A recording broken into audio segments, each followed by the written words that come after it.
The journey of anniversary and love. Preparations begin. It was a Saturday morning in Surulere, Lagos. The sun was bright, the air full of noise, horns, hawkers, and the loud voice of Mama Neka from across the street shouting at her son to wash plates. In Okachukwu's family compound, the atmosphere was different. Excitement filled the air. Chief Okachukwu and his wife, Mrs. Ifeoma, were preparing to celebrate their 40th wedding anniversary. Their 3 children, Ngozi, Uche, and Amaka, were coming home. As for Mrs. Ifeoma, it was more than just a celebration. She had other plans, especially for her youngest daughter, Amaka. Amaka was 29 years old. She was the youngest and the most hard-working. She worked 2 jobs, one as a teacher and another at a bakery on weekends.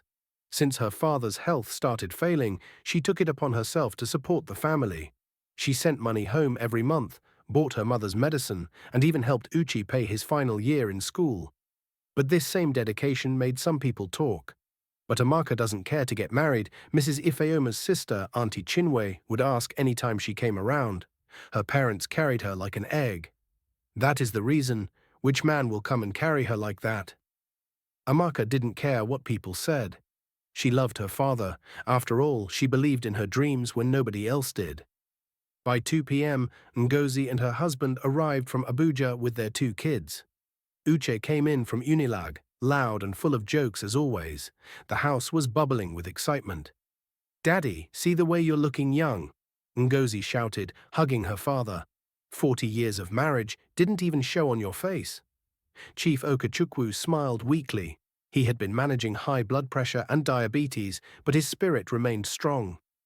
Later that evening, the family gathered in the living room. There was dry meat, local juice prepared by Amaka, and small fried rice well prepared on the table.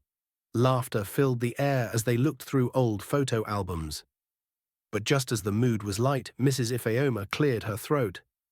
"I have something to say," she began. "As we're celebrating our 40 years, it's also time to think about the next chapter. Amaka, my daughter, a good man is coming tomorrow to see you." Amaka froze. She looked at her mother, confused. "Mom, which man?" Auntie Chinwe introduced him. "His name is Chuka. He has a business in Enugu. He's ready for marriage." The room went quiet. "But Mom," Amaka said softly, "I didn't agree to see anyone." Mrs. Ifeoma folded her arms. "So you want to stay in this house forever? You are almost 30. Your mates have children already." Ngozi jumped in. "Mom, please, let's concentrate on why we're here. Today is supposed to be a happy time." Amaka stood up and walked out. That cool evening, she went and sat outside on the veranda. The compound was quiet except for the noise of crickets and the sound of someone frying yam down the street. She looked up at the sky and sighed deeply. Her father, Chief Okachukwu, slowly walked outside and sat beside her. "My daughter," he said, his voice gentle, "you know your mother means well, right?" Amaka nodded, but she didn't speak. Chief Okachukwu continued. "When I was at your age, I didn't know how to say no to my family. I wanted to please everybody. I worked hard, built this house, sent your mother to nursing school, trained my siblings, and even helped village people. But I forgot myself. Now look at me, tired and weak. Don't live like me, Amaka. If your heart's not in this proposal, don't force it." Amaka looked at her father with tears in her eyes. "Daddy, I'm not against marriage. But I can't leave you and Mom like this.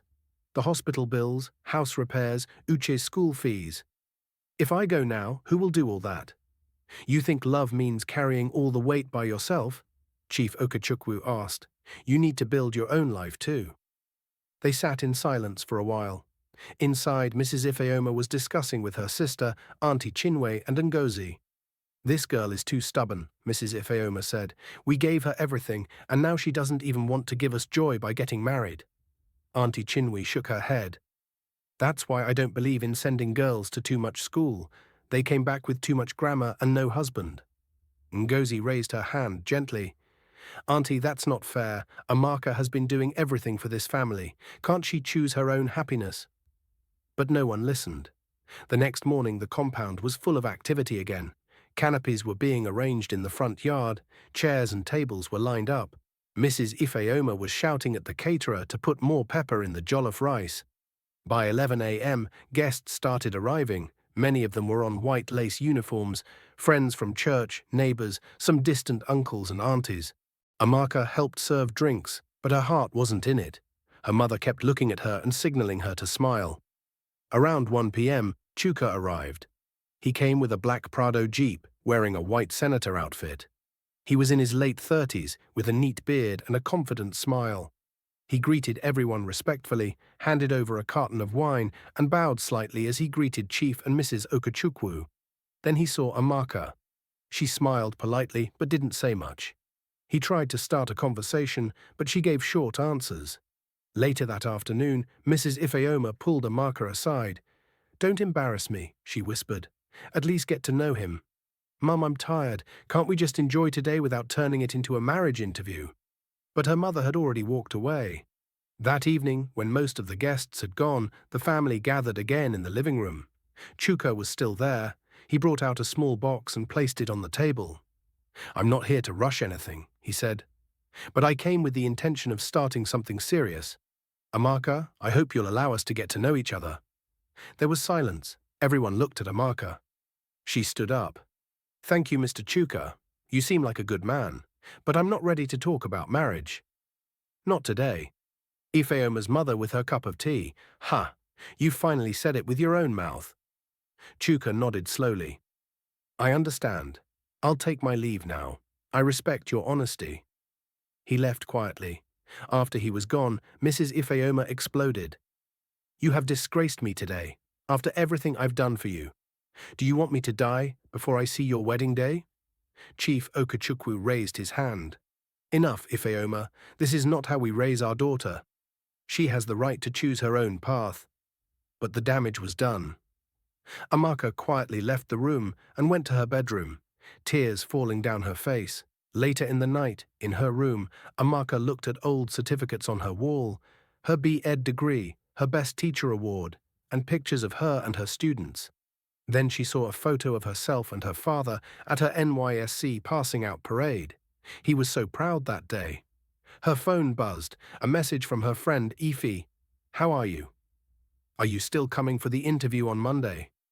She looked at the message for a long time. The next morning, Amaka woke up early and prayed.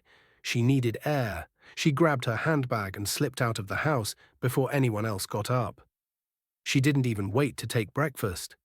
She walked to the nearby park in Surulere and sat quietly on a bench thinking. Everything was spinning in her head. Her mother's anger, her father's words, the pressure, and now this interview in Abuja. It was a job she applied for 6 months ago with the Ministry of Education. If she got it, she will earn enough salary from the work, more growth, but also leaving Lagos and leaving her parents. She brought out her phone and called her best friend, Ife. "Ife, I don't know what to do. This family matter is too much. Now my mom is not even talking to me." Ife didn't waste time. "My sister, if you don't choose yourself, nobody will. Your mother loves you, yes, but she wants what she thinks is the best for you, not what you want. You've carried this family for long. It's time to carry yourself." Amaka sighed. "But how do I leave them like this?" "You're not leaving them. You're just choosing a better life. From there, you can still send money and check on them. You're not running away, you're moving forward." The words gave Amaka something to think about. Back at the house, tension was thick like okro soup. Mrs. Ifeoma was still frowning and refused to greet anyone. She didn't even serve breakfast. Ngozi sat beside her. "Mum, Amaka didn't do anything wrong. She just said she's not ready. That's better than pretending." Mrs. Ifeoma hissed. "So she cannot pretend to be small for our sake." Ngozi shook her head. "She's not like that, Mum. She's always been honest." Just then, Amaka came back. She greeted everyone but didn't wait for a reply. She went to her father's room and sat beside him. "Daddy, the Abuja job. They called me for an interview. I want to go." Chief Okechukwu smiled. "I was waiting for you to say it. You have my blessing. In fact, let me give you transport money." "No, Daddy, I've saved. I just need your prayers." Chief Okechukwu. He nodded and held her hands. "My daughter, fly high. Don't look back. We will be fine. That night, Amaka packed her bag quietly. Uche helped her book a cheap flight online. Amaka landed in Abuja the next morning. The city was calmer than Lagos but still buzzing with activity.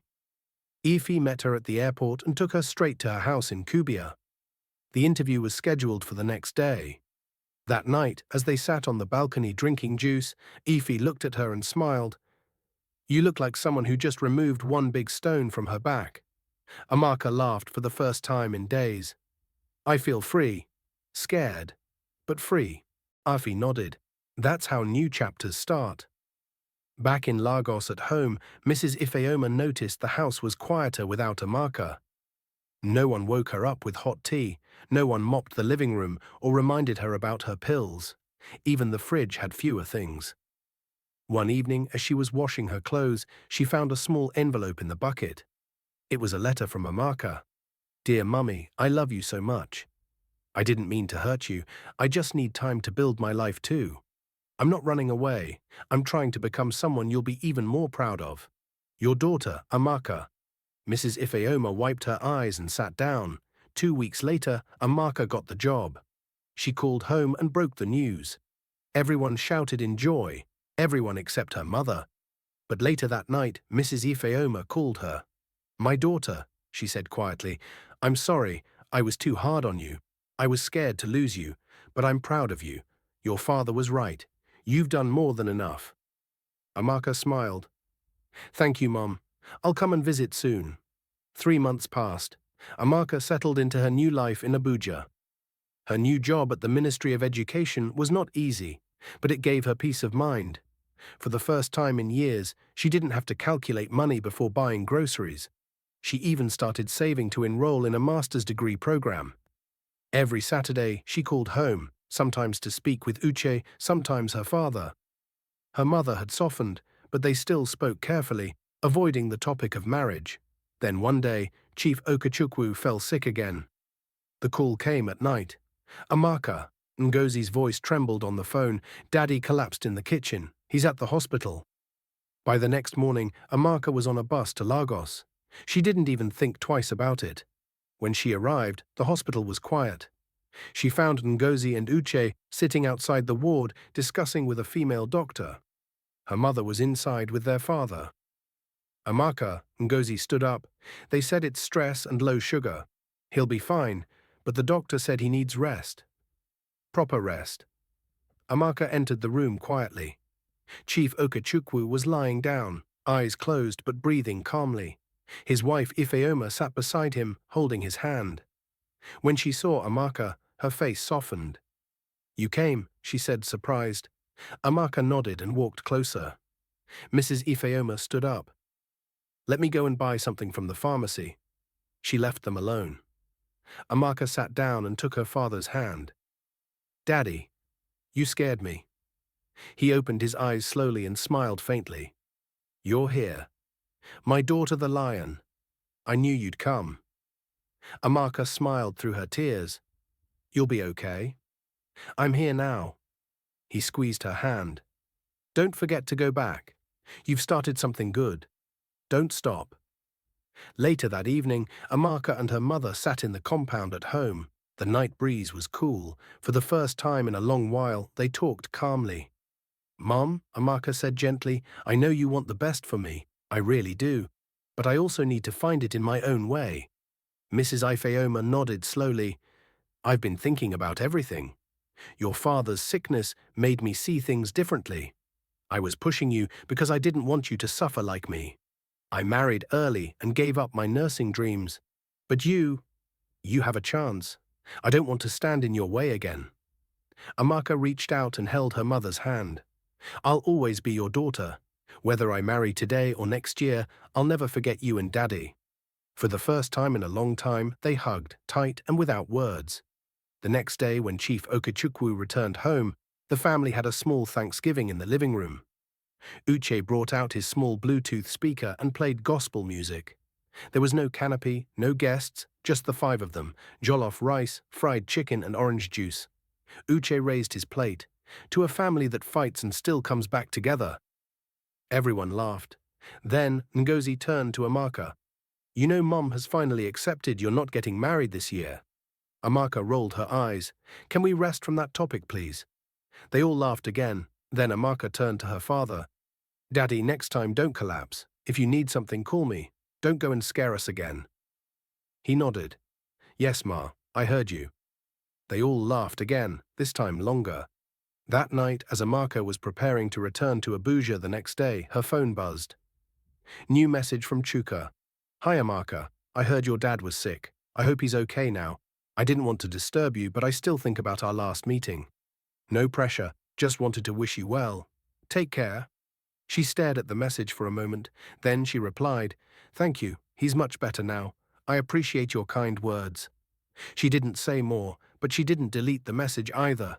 Back in Abuja, life returned to its normal routine for Amaka. Her job became more demanding, but she handled it with grace. She was known in the office as Madam Solution because she always found a way to fix things without shouting or complaining. Her calm confidence made her stand out. Every evening after work, she would return to her small flat, eat something simple, watch a bit of news, and call home. Her father's health was improving, and her mother, surprisingly, started sounding warmer on the phone. One Friday evening, when she was cleaning out her emails, she saw another message from Chuka. Hi, Amaka, just wondering if you're still in Abuja. I'm around for a conference. If you're free, maybe we can grab a quick lunch or coffee. No pressure. She read it twice. Then she replied, Hi, Chuka. Sure, I'm free Saturday afternoon, somewhere public. Just lunch. The meeting they met at a quiet restaurant in Woos too. Chuka looked different, more relaxed, less stiff. He smiled warmly when he saw Amaka. Wow, you look good. Abuja is treating you well. Amaka chuckled. You too, I see the Lagos stress has reduced. They sat, ordered jollof and grilled fish, and talked. Not like strangers, not like exes, but like two people reconnecting with honesty. I know I messed up before, Chuka said. I was too focused on what I thought was right for us. I didn't listen. Amaka nodded. We were both under pressure. My family, your family, expectations. It was just too much. They spoke for over 2 hours, about work, life, dreams. But when Chuka asked, Can we try again, slowly this time? Amaka paused. Chuka, I'm in a different space now. I'm not saying no, but I'm saying I need time. I don't want to rush into anything. No pressure, no pity, no expectations. Chuka smiled. That's fair. We'll take it one conversation at a time.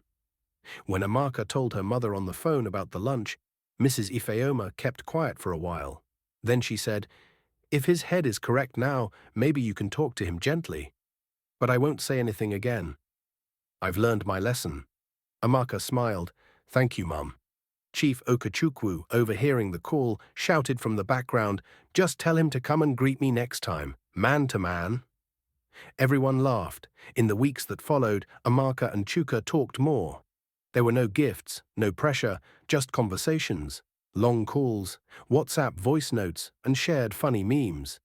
Chuka listened more now. He asked about her work, her dreams, and never once mentioned marriage. One evening, during a phone call, Chuka asked, What do you want most for yourself right now? Amaka answered immediately, Peace of mind. A life where I don't have to shrink myself for anyone. Chuka was silent for a moment. Then he said, I want that for you too. And if I'm lucky, I want to be part of it. But only if you let me. Amaka smiled again. She wasn't afraid of love. She was finally learning to love herself first. Meanwhile, Uchi got a job with a tech company in Yaba. He started sending small money home. Ngozi got engaged to her longtime boyfriend. The family house, once filled with arguments, now had peace. Amaka's parents grew more relaxed. Chief Okechukwu even started gardening in their small backyard, while Mrs. Ifeoma joined the Church Women's Fellowship again and began learning how to use WhatsApp. One afternoon, Chuka came to Lagos one weekend to greet Amaka's family. This time, it was not to propose or plan marriage, just to visit, respectfully. When he came in with a small bag of fruits and drinks, Mrs. Ifeoma raised her eyebrows. You brought things this time. You're learning. Chuka laughed. I'm trying, Ma. They all sat together, and even Uchi laughed. This one is different. He's not forcing anything. That night, as Chuka left, he called Amaka on the phone. I'm not in a hurry. We'll go as slow as you need. Amaka smiled. I don't want someone to carry me. I want someone to walk beside me. Chuka nodded. Then we will walk together. She didn't say yes, she didn't say no, but just laughed gently on the phone. Amaka returned to Lagos for a brief visit. Her parents' home, once filled with tension, now radiated warmth and laughter. Her father, Chief Okechukwu, had taken up gardening, proudly showing off his blossoming hibiscus plants. Her mother, Mrs. Ifeoma, had become active in the Church Women's Fellowship and was learning to use WhatsApp, often sending Amaka morning prayers and good wishes. Uche, her younger brother, had secured a job with a tech company in Yaba and was contributing financially to the household. Ngozi, her sister, was engaged and busy planning her marriage blessing. The house, once a place of constant arguments, now echoed with peace and harmony. Amaka visited Lagos again. One evening, as Amaka was helping her mother prepare dinner, there was a knock at the door. It was Chuka, holding a bag of fruits and drinks. Good evening, Ma, he greeted, handing the bag to Mrs. Ifeoma. Ah, Chuka, you brought things this time again? Thank you very much, she said with a smile. When Chuka saw Amaka, he was surprised. You came to Lagos without giving me any sign, he asked. And they laughed. Later they sat and told stories about their lives before she saw him off with. Amaka's life in Abuja had settled into a comfortable rhythm. Her career was thriving, and her relationship with Chuka had blossomed into a steady companionship built on mutual respect and understanding. They communicated openly, shared their aspirations, and supported each other's growth. Back in Lagos, her family was experiencing a period of harmony. Uche had become a reliable contributor to the household, and Ngozi was immersed in wedding preparations. Chief Okechukwu and his wife, Mrs. Ifeoma, had rekindled their bond, often reminiscing about their early years together. The surprise visit. One Friday evening, as Amaka was preparing to leave the office, she received a call from Chuka. Hey Amaka, I'm in Abuja for a few days. Thought I'd surprise you. Are you free for dinner tonight? Amaka smiled, pleasantly surprised. Sure, I'd love that. They met at a cozy restaurant, their favorite spot in the city. The evening was filled with laughter and shared stories. As dessert arrived, Chuka reached into his pocket and pulled out a small box. Amaka, these past months with you have been the happiest of my life. I admire your strength, your kindness, and your unwavering commitment to your family and career. I want to build a future with you, one filled with love, respect, and shared dreams. He opened the box to reveal a simple, elegant ring. Will you marry me? Amaka was momentarily speechless, emotions welling up. She looked into Chuka's eyes, seeing sincerity and love. Yes, Chuka, I will. She extended her hand and he slipped the ring onto her finger. Family celebrations.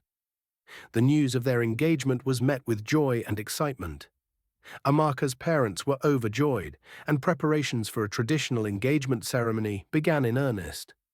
The family home buzzed with activity as relatives and friends gathered to celebrate the couple.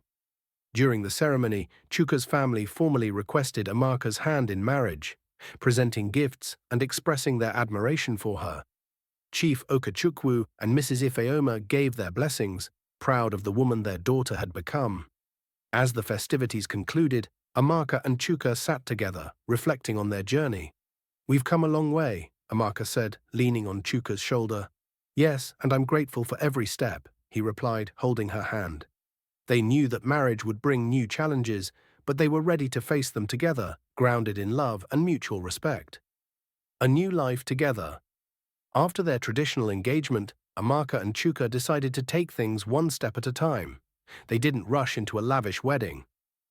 Instead, they focused on building a strong foundation. Chuka moved to Abuja permanently. He found a new job, not far from Amaka's office, and they rented a modest apartment together. It wasn't fancy, but it was theirs, a peaceful space filled with laughter, prayer, and shared dreams. Every Sunday they cooked together, watched Nollywood classics, and called their parents. Amaka often smiled watching Chuka and her father discuss football like old friends on the phone. Even Mrs. Ifeoma would joke now, Chuka is now my second son. At work, Amaka was promoted to a senior role. With more responsibilities came more pressure, but Chuka supported her every step of her way. He helped her prep for presentations, listened when she vented, and never made her feel guilty for being ambitious. One evening, as they walked hand in hand after a long day, Chuka said, "We're building something beautiful here, Amaka. It may not be loud, but it's real." She nodded. "It feels like home." Wedding plans. Instead of a big party, they planned a small wedding, just close family and friends.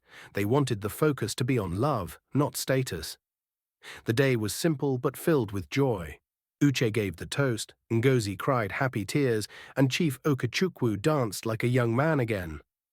Everyone said the same thing. This wedding feels real. No show, just love. Challenges and choices. Married life brought new challenges. There were disagreements about money, stress from work, and even moments of doubt. But every argument ended with a calm conversation. No one raised their voice. They had learned from their families what not to do. One day, Amaka found out that she was pregnant. She was scared. It was earlier than they planned. But Chuka hugged her tight and said, "We'll figure it out, one step at a time." Months later, Amaka gave birth to a baby girl. They named her Adaze, meaning daughter of a king. At the naming ceremony, Chief Okechukwu held his granddaughter and said, "Now I can rest. My daughter is happy. My family is complete." Tears filled Mrs. Ifeoma's eyes as she whispered, "God is faithful." The family gathered again, just like during the 40th anniversary, but this time it was to celebrate new life. There was music, food, dance, and plenty of laughter. As Amaka looked around the room, her heart was full. They had come through storms, family pressures, heartbreak, financial struggles, but they held on to love. She turned to Chuka and said, "This is what I prayed for. Not perfection. Just peace, love, and a home that feels like us." Chuka smiled, holding baby Adazi close. "We're just getting started with children around him. Please stay with us and watch the part 2. Here is the end of the story. Thanks for watching. Please subscribe to this channel for more content like this. Make sure you drop your comment and share your thoughts with us.